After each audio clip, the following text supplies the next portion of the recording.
Lo tau gak sih kalau misalnya manusia itu tidak perlu tidur 8 jam seperti yang dikatakan oleh banyak orang. Dan ini berbeda banget ya dengan yang dikampanyekan oleh berbagai macam pihak, bahkan termasuk dokter atau mungkin psikolog juga. Tapi sayangnya memang ada yang berbeda pada orang-orang sukses yang bisa kita lihat sekarang gitu. Kayak misalnya Barack Obama, Elon Musk, dan lain sebagainya yang notabene cuma tidur 4-6 jam per hari. Dan itu sebenarnya nggak apa-apa buat orang-orang seperti mereka. Nah, kenapa sih ini tuh nggak berbahaya buat orang-orang seperti itu? Nah, itu adalah pertanyaan yang bakal gue jawab di video kali ini. So, selamat datang ya di Psychology of Lifestyle, dimana gue bakal ngebahas gimana caranya untuk ngebentuk habit yang baik dan ngehapus habit yang buruk yang tentunya nanti bakal ningkatin lifestyle lo jadi makin mantep dan supaya lo bisa naik kelas. Mulai dari fashion, ethics, dan manner sampai dengan ya lifestyle yang lo lakuin sehari-hari gitu. Kayak misalnya tidur yang memang sudah jadi habit semua orang. Nah, selain itu, pertanyaan yang bakal gue jawab adalah kayak misalnya kenapa sih sebenarnya kita tidur? Terus berapa banyak sih tidur yang cukup? Dan kalau misalnya lo punya masalah tidur, gue juga mungkin bakal coba explore gimana sih cara mengatasi masalah tidur. So, stay tune, tonton video ini sampai habis biar lo bisa dapat keseluruhan insight-nya.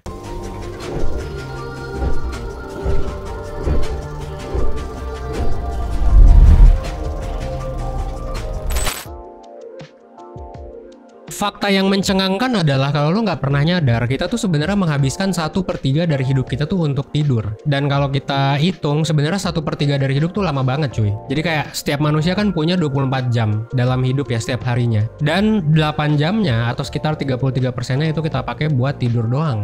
Jadi kayak kalau misalnya kita tidur lebih singkat, sebenarnya itu bisa ningkatin waktu hidup kita sangat amat drastis. Apalagi dengan harapan hidup manusia yang selalu bertambah. Dan itu juga salah satu pertanyaan yang bakal kita explore. Sebenarnya butuh nggak sih kita tidur 8 jam? Dan jawabannya adalah tidak. Dan menariknya adalah meskipun waktu yang kita pakai buat tidur itu ya udah banyak banget, sampai sekarang ilmuwan tuh masih belum tahu kenapa makhluk hidup termasuk manusia itu butuh tidur. Yang jelas yang ilmuwan tahu sekarang adalah manusia dan berbagai macam hewan yang tidur itu dapat benefit dari tidur. Jadi manfaatnya ada, tapi kagak tahu gitu kenapa orang harus tidur. Kalau misalnya minum kan orang harus makan dan minum butuh energi gitu. Kalau tidur kenapa gitu ya? Kayak nggak jelas gitu loh. Tapi ya setidaknya karena kita tahu manfaatnya ya akhirnya kita tidur kan. Dan karena memang kita merasa kita butuh tidur gitu dengan hormon-hormon yang ada setiap malam yang buat kita ngantuk gitu ya akhirnya kita tidur aja tanpa kita tahu alasannya kenapa dan kenapa malam gitu itu juga nggak tahu gitu ya. Tapi yang jelas kalau ngomongin manfaat tidur itu banyak banget. Gue bakal jelasin 3 yang paling utama. Pertama, tidur itu ngasih waktu untuk badan kita buat melakukan penyembuhan. Jadi biasanya memang cell repairing, muscle repairing ketika lo habis workout kan sebenarnya lo ngerobek-robek otot lo tuh gitu ya. Nah, tidur itu adalah waktu untuk otot lo kembali jadi lebih kuat sebenarnya. Dan yang kedua, tidur juga membantu pertumbuhan. Tadi yang gue bilang gitu ya, bukan hanya menyembuhkan otot-otot lu, tapi juga membantu otot-otot lu tumbuh. Dan bukannya otot, sebenarnya banyak hal yang memang terjadi growth ketika lu sedang tidur. Ya that's why memang bayi itu tidurnya lama banget gitu. Anak-anak kecil tidurnya lama banget karena memang banyak hal yang tumbuh dalam anak kecil, tulang, otot, dan sebagainya. Dan ketiga, tidur yang nyenyak itu juga bisa memperbaiki mental kita. Jadi tidur itu di sini bisa disebutkan gitu ya, meningkatkan memori, meningkatkan kreativitas, memperbaiki mood, dan ngebantu otak kita ngeproses berbagai macam kejadian yang terjadi di suatu hari gitu. Entah itu baik ataupun buruk, biasanya diproses saat tidur. Makanya setelah tidur mungkin banyak dari lu yang kayak, oh gue punya ide nih untuk nyesain masalah ini. Atau kayak setelah lu debat sama orang dan lu kalah gitu ya, setelah lu tidur lu akan inget kayak, oh gue harusnya ngejawab ini gitu ya. Jadi itu adalah manfaat dari tidur. Dan sebenarnya kalau misalnya kita ngomongin soal kesehatan mental, tidur juga adalah salah satu aspek yang seringkali diukur. Ya kalau misalnya lu mentoring atau konseling di 1%, lu pasti bakal dapet pertanyaan tidur lu cukup atau enggak. Dan sebenarnya kita juga ada psikotes ya yang memang ngukur kualitas tidur. Dan di konseling premium kita ada namanya liveconsultation.id, bisa lu cek Instagramnya. Itu juga kita memang ngegabungin berbagai macam psikotes untuk ngelihat sebenarnya kesehatan lu sehari-hari itu kayak gimana. Kualitas tidur itu bakal ngaruh ke kualitas kesehatan lu secara umum ya, termasuk juga kesehatan mental. Dan bahkan kalau misalnya lu tahu gejala depresi itu apa gitu ya, dan gejala anxiety disorder itu apa, itu sebenarnya entah lu tidur terlalu sedikit atau lu tidur terlalu banyak. Jadi ya itu, tidur bisa memperlihatkan kesehatan lu juga secara umum. So tidur itu adalah hal yang sangat penting buat kita meskipun kita nggak tahu kenapa kita tidur. Nah tapi gue mau tanya ke lu gitu ya, karena di section selanjutnya gue bakal ngebahas sebenarnya tidur yang cukup itu kayak gimana. Yang mana tadi udah gue spoilerin, nggak perlu 8 jam. Gue mau nanya dulu ke lu tuh tim yang susah tidur atau lu tim yang gampang tidur gitu. Nah itu mungkin lu bisa lu ceritain gitu ya. So bisa di pause dulu, lu isi comment section question dan kita lanjut di part selanjutnya. Nah, di part ini gue bakal ngasih tahu tentang mitos dan fakta unik tentang tidur. Yang mana mitos yang pertama kita semua sudah tahu tadi, yaitu tidur yang baik itu harus 8 jam. Ini mitos atau fakta? Mitos dan fakta sih, tapi aku kayaknya lebih ke fakta mungkin ya. Fakta. Menurutku 8 jam itu waktu yang pas untuk seorang dewasa tidur atau beristirahat. Gak juga sih, mitos. Nah, ini ternyata adalah mitos, teman-teman. Berdasarkan penelitian yang gue baca, itu tidak ada angka saklek yang menyatakan bahwa memang harus 8 jam. Dan tentunya, kalaupun ada yang harus 8 jam, ini tidak harus dipenuhi oleh semua manusia. Bahkan ada yang mungkin lebih lama. Yang menarik adalah sebenarnya, jam tidur yang cukup itu adalah jam yang membuat kita merasa segar ketika kita bangun. Jadi memang ada orang yang hanya butuh waktu bahkan setengah jam ya kalau bisa, ya silahkan gitu ya, kayak Leonardo da Vinci. Tapi ada juga yang mungkin kebo gitu, yang akhirnya orang bilang dia pemalas karena tidur 10-12 jam. Ya kalau butuhnya segitu kenapa enggak? Katanya sih ya, kalau dari riset yang gue baca ini tuh sangat dipengaruhi sama genetik. Dan kalau misalnya orang yang hanya butuh tidur singkat, itu namanya adalah FNSS. FNSS itu apa? FNSS adalah Familial Natural Short Sleep, alias ya lu cuma butuh tidur sedikit. FNSS adalah sifat yang langka dan biasanya diwariskan. Dan gen ini sebenarnya bisa dibilang gen super sih. Ya, jadi hoki banget buat lu yang hanya butuh tidur 4-6 jam tanpa lu merasa ngantuk di siang hari. Nah, menariknya adalah superioritas genetik ini bukan ngomongin tidur doang, bukan cuma ngomongin soal waktu hidup, waktu beraktivitas yang lebih lama, tapi juga ngomongin soal bisa dibilang ngaruh sedikit-sedikit lah ke kesuksesan. Jadi orang yang punya FNSS ini ternyata punya memori yang lebih bagus, terus mereka juga punya kepribadian yang lebih outgoing, lebih ramah juga, dan supel juga, dan juga lebih produktif. Dan bahkan orang yang FNSS itu jauh lebih resilient. Jadi ketika dapat tantangan, dia tidak mudah menyerah, atau ketika dipukul, dia akan lebih singkat untuk balik lagi. Itu adalah ciri-ciri orang yang resilient, dan itu bisa kita lihat lah ya di banyak orang-orang hebat di seluruh dunia, termasuk ya Elon Musk, Barack Obama, Casey Neistat, dan banyak lagi. Nah, terus gimana kalau orang yang nggak suka tidur sebentar gitu, alias butuh tidur lama, alias kebo? Di sini tuh disebutnya sebagai FNLS, Familial Natural Long Sleep. Kalau tadi short sleep, sekarang ini long sleep. Nah, kalau orang-orang FNLS ini yang long sleep ini ya memang butuh penelitian lebih lanjut sih ketika gua baca-baca riset. Tapi yang jelas ya mereka akan lebih mudah marah, akan lebih cepat cranky, dan bad mood ketika kurang tidur.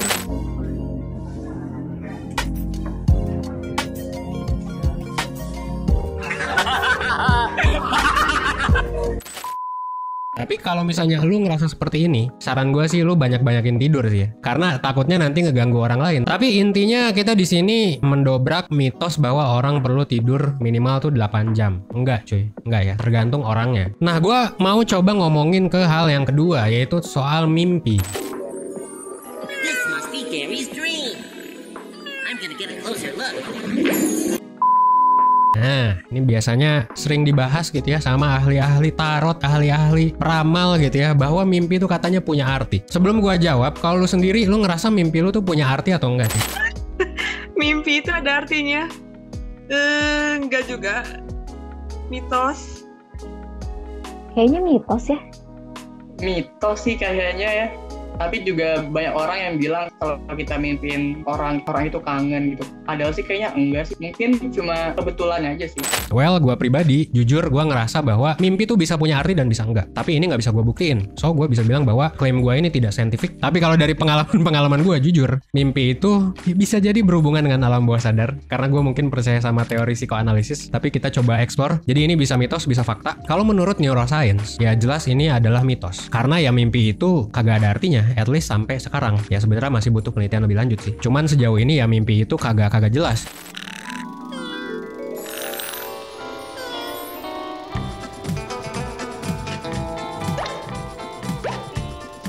Hey! Over here!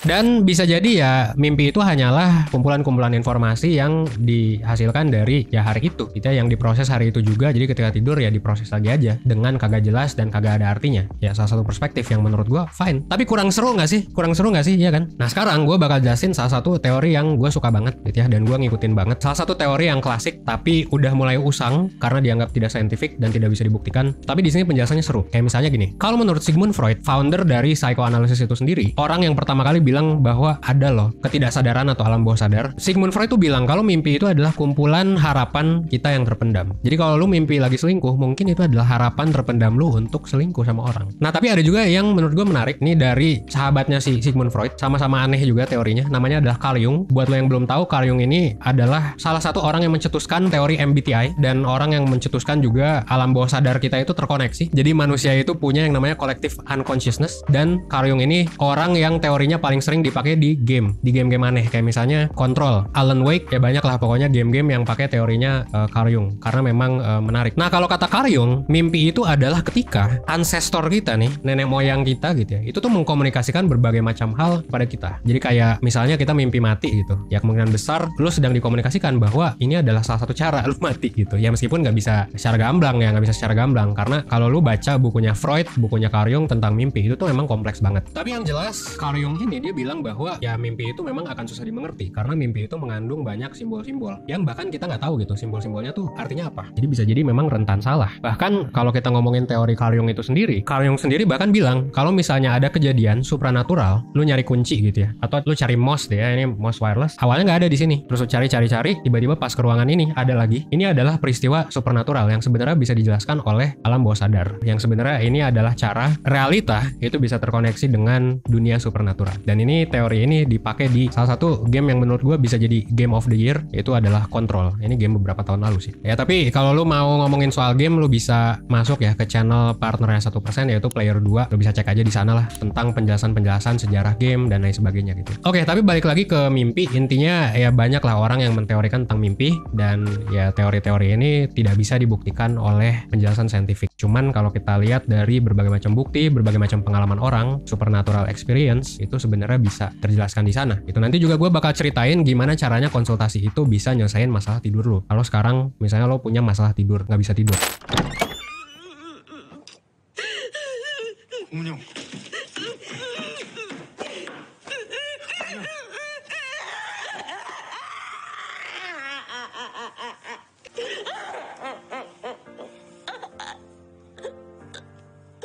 Oke, nah gue bakal jelasin di section selanjutnya tentang gimana cara mengatasi masalah tidur.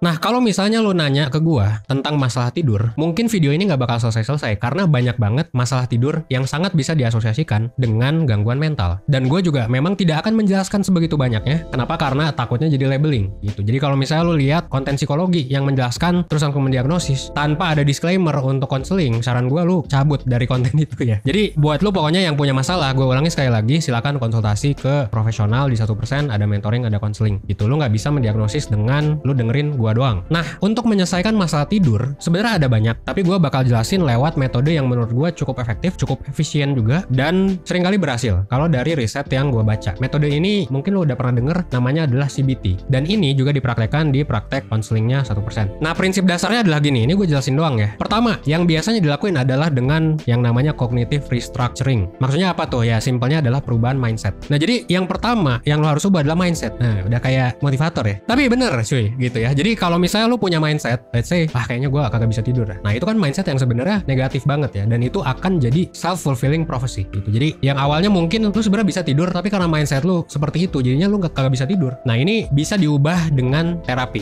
gitu, dengan CBT, dan tujuannya adalah cognitive restructuring. Ketika terapi dilakuin gitu ya, nanti mungkin akan jadi mindset yang lain. Kayak misalnya yang awalnya lu bilang gak bisa, atau lu selalu maksa, tapi akhirnya malah kebalikan, lu jadi bilang kayak gini, oh gue mungkin sekarang susah tidur, tapi misalnya dengan gue minum susu dan lain sebagainya gitu ya. Sekalian lu ngubah behavior juga, itu bisa jadi tidur. Yang kedua yang bisa disarankan juga adalah ngomongin soal sleep hygiene. Nah, sleep hygiene itu apa? Sleep hygiene adalah rutinitas yang biasa lo lakuin sebelum tidur gitu. Jadi bukan hanya mindset yang diubah tapi juga kebiasaannya, behavior ya, bukan hanya kognitif. Ini dilakuin biasanya biar tubuh lo itu sadar bahwa oh gue mau tidur, kayak misalnya pergi tidur di jam yang sama. Terus misalnya jangan makan dekat-dekat waktu tidur atau jangan olahraga dekat-dekat waktu tidur. Terus hindari kafein dan bikin rutinitas dan lain sebagainya gitu ya. Termasuk juga hanya menggunakan tempat tidur itu untuk tidur gitu, bukan untuk kerja, bukan untuk makan juga. Jadi ya tempat tidur untuk tidur aja. Nah, yang ketiga yang bisa lo lakuin dan sering banget diajarin juga adalah relaksasi. Nah, jadi di sini adalah tata cara supaya badan lo bisa rileks dengan berbagai macam cara. Tiap orang mungkin berbeda, tapi kalau gue pribadi gitu ya, ketika gue lagi susah tidur ya gue bakal ya naikin tangan ke atas misalnya, terus kayak sambil, kalau gue sih butuh suara-suara seperti hujan. Terus juga kadang-kadang mungkin meditasi. Terus juga yang kadang-kadang gue lakuin adalah ya gue dengerin musik-musik yang santai gitu, yang biasanya emang jadi rutinitas. Dan berbagai cara lain, kayak misalnya cara yang umum adalah deep breathing. Jadi